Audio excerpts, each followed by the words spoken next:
So this is the brand new Samsung Galaxy Z Flip 5, and quite frankly, I think it's the more exciting foldable that Samsung announced this year. The Fold 5 is just a hinge update and a newer processor, but this guy, there's a lot more going on. First and foremost, I'm going to be comparing it to the Z Flip 4 so that you guys can see the difference for yourself, and right off the bat, having a bigger cover screen is so much better. Like, this is 3.4 inches compared to 1.9. Like, don't get me wrong, 1.9 inches was good enough to like see my notifications, check the time, control my music. It was fine for that. It didn't require me to open the phone, but having a little bit more of information to look at is quite nice. If I swipe to the right, I get all my notifications in a nice list view, and if I keep swiping, I get other widgets that are pre-installed on the Flip 5. Now, if you pinch in, you'll get windows of all the widgets that you have installed. And if you go into your labs settings, you'll be able to allow apps to be used on the tiny display. For example, I can watch Netflix, which I don't suggest you do. The screen is just way too small for that. But you can also do things like watch YouTube or reply to a message. I will say that being able to reply to a message, like a quick one, using your cover screen is great. Like, it doesn't require me to open the phone, but it's too tiny to be typing on it all day. Like, it's not big enough for that type of experience. I also like it for little things, like just having your maps open. Like, it's a perfect display for this type of stuff. Now, if you want to be a maniac and run any app on the display you want, you can do that. You just got to install a launcher like GoodLock and enable Multiverse. Then you can go ahead and select the apps that you want on the display and use it to your heart's content. That even means games. Like, if you really want to play a game on a 3.4-inch display, go for it. But personally, I like this curated experience. I should also mention, because of the bigger cover screen, you have a bigger screen for taking selfie videos. I rather use the rear cameras than the selfie camera. They just produce better videos overall. And because that cover screen is bigger, I can actually see myself. Like, I can see what's in frame, whereas on this guy, you're never 100% sure because the screen is so small. Other changes include the camera layout. It's no longer vertical, it's now horizontal so that they can incorporate a bigger display. The overall thickness is much better. I know it doesn't seem like much, but it's now 15 millimeters thin compared to 17 at the back. It's only 2 millimeters, but it makes the device feel like one piece when you're holding it. Whereas this guy, it feels smaller in the front, but then kind of gets bigger, has like a nice booty at the back. The hinge not being there is also better in terms of how dust gets inside your phone. It's no longer a thing with the new Flip 5, whereas the previous one, sometimes I'd open the device and the whole entire screen would just be dusty. I'd require myself to clean this phone more often compared to the new Z Flip 5. But besides that, the button placement, the way it feels are pretty much identical. Depending on which color you get, the back might be finished a bit differently.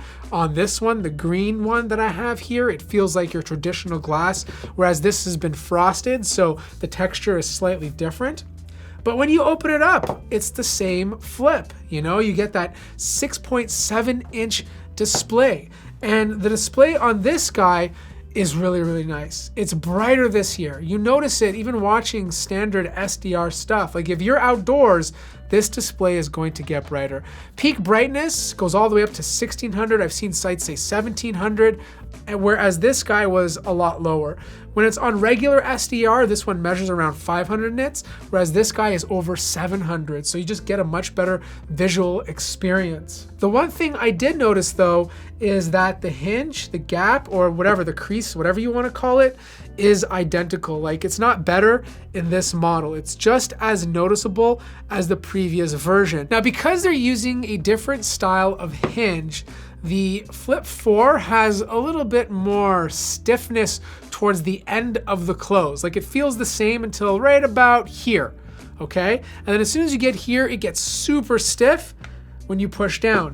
On this guy, it's more of a consistent experience. It's really weird because, like, when you close this hinge and then you open and close this hinge afterwards, you kind of feel like the hinge on this one's a bit too loose, even though it's actually not. The other big change is the front-facing camera. They're both 10 megapixels, but the new Flip 5 has a wider aperture. It's 2.2 compared to 2.4. And this might not seem like much, but based on the front-facing camera pictures that I'm taking with these phones, the Flip 5 does produce better results. I think it's a combination of just being able to add in more light, plus they're using a little bit different type of computational photography. I find that my skin tones look a lot better on this new version compared to the previous one. The previous one I was a little ghostly, I was white, I looked malnourished. On this newer one, I have more color in my skin, and I think it just looks pleasing overall. So right now, you're looking at the front-facing cameras of the Galaxy Z Flip 5 and Galaxy Z Flip 4. You guys let me know which one looks better, and obviously, which one has the better microphone. Right now, I'm shooting at 4K 30, but it can shoot up to 4K 60. The software experience is interesting because they're both running Android 13, and the Flip 4 is using One UI 5.1, whereas the Flip 5 is using 5.1.1. And there's nothing difference visually, but I did notice a difference in terms of speed. With the Flip 4, every time I'm starting to use the phone again, there's a bit of micro lag before opening up an application. Then once I'm using the phone for a few seconds, everything's fine and it feels fluid. The Flip 5 has none of that. Like I open up an app, it feels just as fast as it would on a Fold 4 or even in S23. Now I'm so happy they got rid of the 128 gigabyte model. It's no longer a thing with the Flip 5. Like if you're buying this phone for the exact same price as the Flip 4 when it was announced, you're getting 256 gigabytes of storage instead of 128. On top of that, if you took advantage of the pre-orders, they're doubling up the storage to 512 for the exact same price, which I think is pretty neat. But this new Snapdragon 8 Gen 2 chip, even though it's faster, also is much better when it comes to efficiency. The battery life on this is much better than the Flip 4. Even though they have the exact same battery size, they both wirelessly charge at the same speed, they both reverse wirelessly charge at the same speed, and they even wired charge at the exact same speed. But when it comes to actually using the phone throughout the entire day, this lasts properly.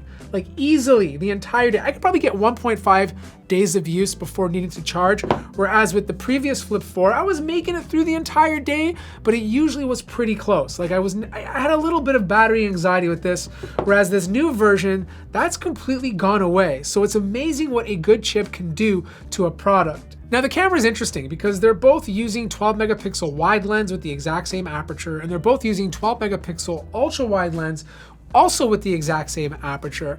And pretty much when it came to daytime photos, they looked pretty similar. Sometimes the Z Flip 4 would be a little bit brighter, you get more information in the shadows, and sometimes the Z Flip 5 would be a bit more contrasty, less information in the shadows, but a more pleasing overall picture. But there was one thing that I noticed about the wide lens, and it was that the Z Flip 5 produced a sharper image. Like if you're looking at the edges, or at least around the center of the photo, it was a lot more crystal clear on the Z Flip 5 compared to the Z Flip 4. But that was the only difference I saw between the two wide lenses. When it came to the ultra wide lens, there was pretty much no difference at all. It was taking pretty equal photos, again, depending on how the camera processed the light at that exact same time. Sometimes the Z Flip 5 could be a little brighter and vice versa. But the one area that I did notice a difference was nighttime photography. And the area that I noticed the difference was how long it took to take a photo under night mode. Let's say, for example, if the Z Flip 4 was taking a picture at 7 seconds, it would only take 5 seconds under dark conditions for the Z Flip 5. So my feeling is it's not so much an improved lens, but the processor itself, because it's faster, it's able to grab more pictures between that time period in a shorter time period than what the Z Flip 4 had to do in a longer one. Now, the photos look great in both, and sometimes the Z Flip 5 would lean towards a yellow tone and the Z Flip 4 would lean towards a purple one, but again, there's not much difference in terms of overall photo quality. So when it came to 4K video, it was pretty much identical. I did not notice a difference in terms of actual video quality between both of these devices. The one area that you do get an upgrade with the Flip 5 is with Steady Shot. It can shoot up to QHD 30, whereas the previous Z Flip 4 topped out at Full HD 30. So you do get a slightly more, I don't know, pixel dense video compared to the previous model. Oh my God, he's like putting his legs in the air. Ew. Now before I wrap this up, there's a couple of other differences. You get Bluetooth 5.3 compared to 5.2, faster UFS 4.0 storage compared to 3.1. They both still have 8 gigabytes of RAM, so there's not much difference there.